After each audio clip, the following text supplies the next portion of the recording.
नमस्कार, म केपी खनाल। हामी कृषि प्रधान देश, हामीलाई धेरै ठाउँमा लाग्थ्यो कि कृषिमा सरकारले केही गर्न खोजिरहेको छैन।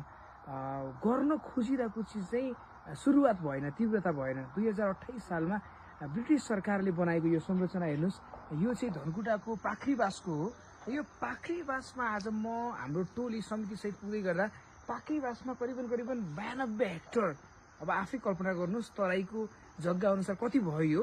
92 हेक्टर जमिन चाहिँ कृषि अनुसन्धान केन्द्रका लागि यी भवनहरू 2028 सालमा ब्रिटिस सरकारले बनाउन सुरु गर्यो र 2055मा चाहिँ ब्रिटिस सरकारले नेपाल सरकारलाई ह्यान्डओभर गर्यो।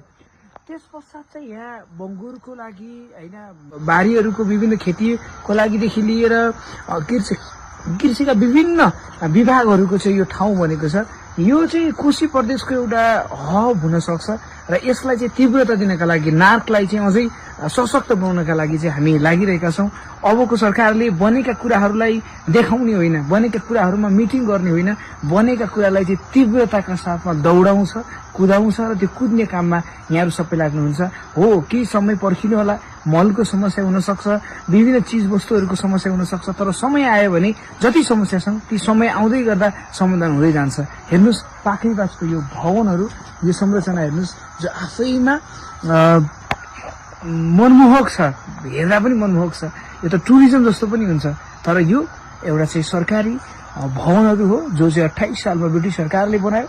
त्यसपछि 55 सालमा चाहिँ यो नेपाल सरकारलाई हस्तान्तरण गर्यो।